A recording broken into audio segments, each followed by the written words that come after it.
Jadus nampa namana supaya Kresna nyang kaya gone Semar bangun gapura. Dika Prabu nanging kados pundi malih. Kyai Prabu Duryudana menika ratu utawi tetunggaling para kawula. Kedah darbe sunggal watak wibawa. Kaping kalih wicaksana ing kanggo tiga sentosa lair batin kang pungkasan menika kedah jujur. Wibawaning ratu aja karono duwe-dhewe dening kawulane ning sageda. Wibawaning ratu karono ditresnani dening kawulane. Yen kok wibawaning ratu kok karono duwe-dhewe dening kawulane, kawula sing boten remen kalih Prabu Duryudana. Wonten ngajeng tansah jegepe tansah pundi. Ning ana burine mung tansah ngiwi-wiwi iki kok Prabu.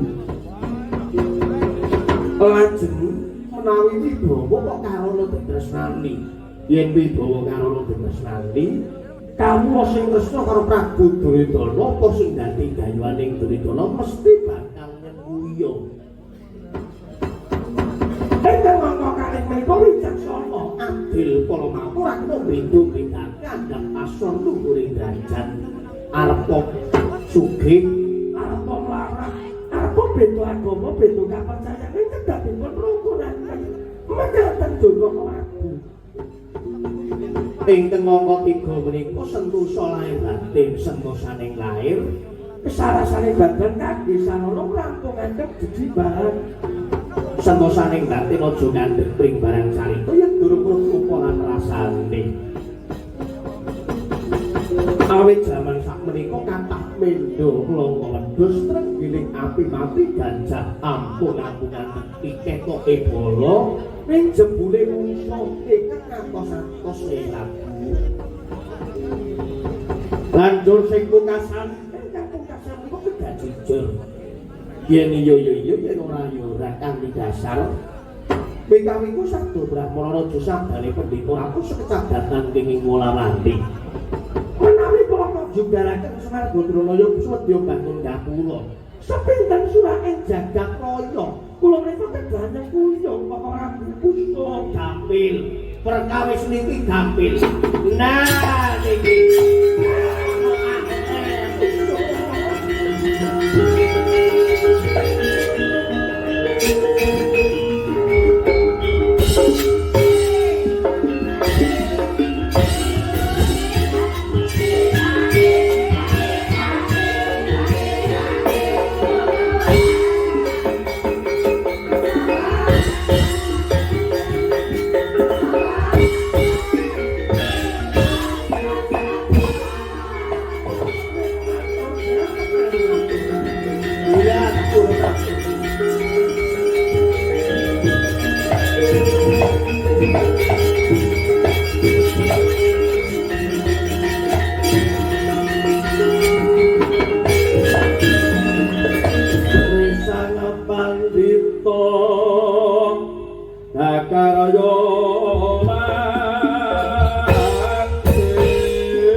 Mompong panjenengan menika tasih dereng tindak wonten Karang Gendeng.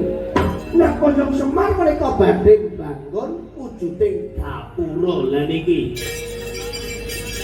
Semar niku wong sing kaken polah, Semar niku wong sing ora piguna. Semar niku wong pola kapan kere paling balik.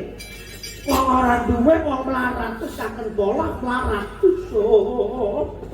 Cara pemanggih kula menawi panjenengan boten niwuh kaliyan Prabu Duryudana boten napa-napa ning menika logere ngroko saking Mandura Prabu Baladewa. Bisa saking ngroko tebih saking Mandura. Nyuwun dhateng panjenengan supados njugaraken Semar badhe mbangun gapura. Mangke menawi panjenengan sagah Mas Pitung Peti badhe lumarang wonten Darawati niki.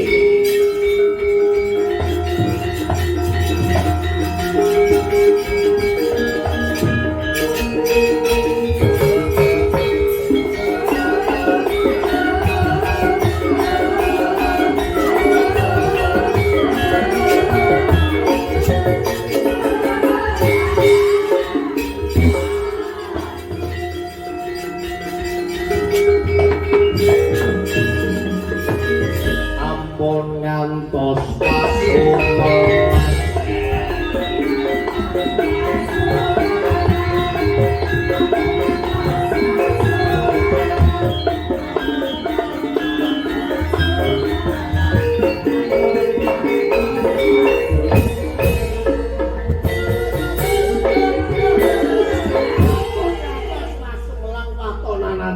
mesti beres deh. Janadrona loro nasib den Umi Hafifah. Pinten wanan dolalak nen. So makakan. Bola bali Semar niku bangun. Pengin terus bangun sithik bangun maning. So gumun ora kalaten cetoke gumun. Niku kan mangga kan kula nyuwun tulung kaliyan panjenengan. Mulai saged Semar Badrana menika juga ngurung-ngurung. Mangke menawi piyambakipun menika bangun gapura mesti nampi kanugrahaning dewa. Urung kangurung nugrahane Semar sing nampi niku tetep wong Pandhawa bola-bali bola. Anggrahan nugrah apa bae mesti Pandhawa sing nampak. Lah niki. Pancen Kurawa niku senengane niku ora gelem prihatin men ora tau nampa wahyu. Wong anggrahan wahyu wis sekletang-kletane mesti luwes. Barang elek ketone apik. Kowe wong anggerana wahyune. Kowe bidak niku ben. Wingko keton kencana lan iki. Apa maning angger manut karo sabdaning Brana minalka Nargajatara. Melirik-melirik deleng geseng sing wong tok mati tembak ora jiprah bedil ora jundil sunduk guyu-guyu dah. Limat kemate komplit dok bledek untuk bledek. Penjalin petuk buntut kandal cawang plastik kresek wadai bret. So mangga kan mangga. Ampun penggali Kurawan iku ora seneng prihatin. Kurawan iku angel nang prihatin. Senengane mangan enak, umben seger, nyandinge wong wadon sing ayu-ayu. Sabane nang aring wetan kali ayam putih. Kangkene ngetan bae kono-kono anak. Nang ora niku karepane Kurawan iku. Iku karepane para jelebet tunggal niku. Mono iku gar mono. Kulane ku guru ki mumpet jane kurang guru ke guru ning mumpet. Anak guru-guru kok dituruti barang pirang-pirang iso. Ya bareng kelas anak ramane iku bareng anggar kon makan tawanane. Alasan anak nabu ya nabu apa nabu batur. Iso mangga kan. Kulane wong tolokane panjenengan anak-anak. Ayo kesok dipegale.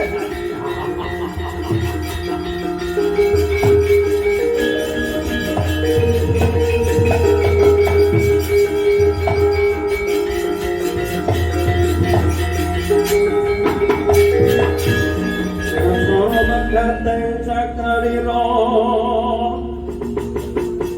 Winadu Sekara Wijaya Kasoma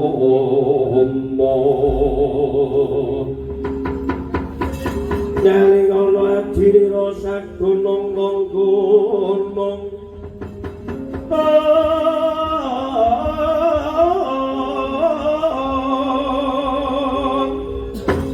dayane ngaji Wikrama dayane ngaji dewi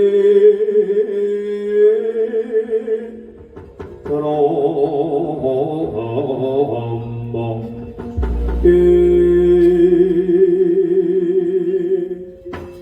kacarita napa ndrawake leget-leget boten saged ngendika napa kirawan karana nampi dateng kuwi pendhita Durna pendhita kang masis wicara jar becik ulate manis pranata gandeng asta karo Prabu Baladewa mangkono napa Ndrawati saya menggalih dateng pangandikanipun ing neraka supados njugaraken Semar Badranaya ing badhe mbangun gapura jroning crita napa Ndrawati mriku ratu titising Wisnu ngantos boten tiyang Bathara wis koncat saking angganira nata Ndrawati kaya manuk kang oncat saka pakunya.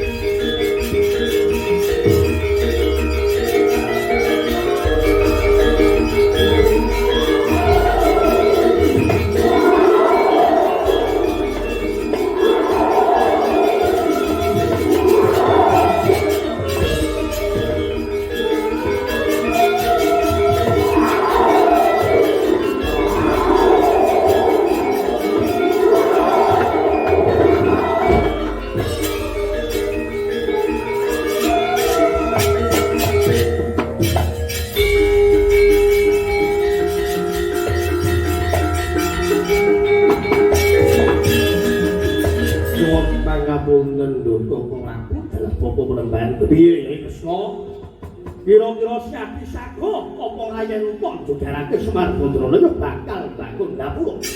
Murung tanguru kok mestine bakal nampa wahyuning dewa kamaringake kelan kula Pandhawa.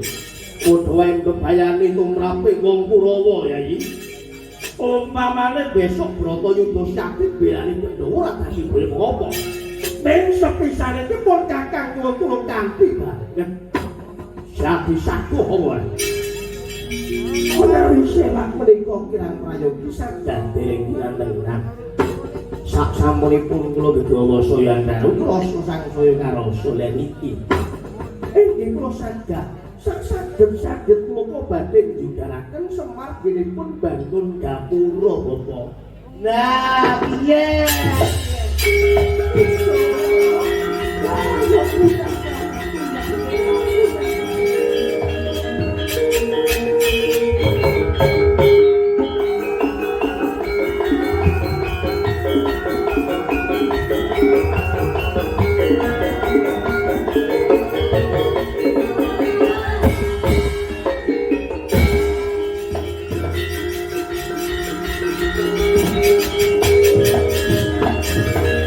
Seniki kula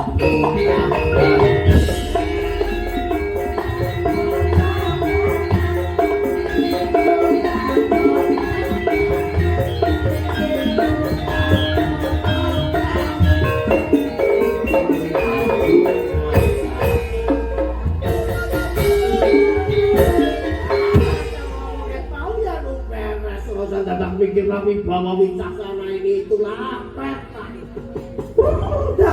dabrol zaman sika ratu jujur suwe-suwe ajur sopan banget kula makon mangke mas pitung peti badhe lumarang wonten negeri Ndorowati panjenengan badhe ngersakaken napa pun mangga kantong ngendikake mawon mangke kula sagah nuruti sisang damel kene Prabu Duryudana sagah nuruti leres apa dono Yai Kresna ora usah dadak pindhawiki yen pancen Syaki Saguh aja ngatu Trigana gedene kedal masuk Jugarati Semar kune bakal bantu Ndapura Dula nuwun Dula hampur Dula to malah bocah kae ngene lagi sholat dapat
nyuwun pangapunten kula niku kelatu dene bumi ndapi kula matur menawi masan bening ini kula niku matur mangke kathah lepatipun nyuwun pangapunten paras derek iki ana widak apa bangun kaya niki mawon kula niku mun mireng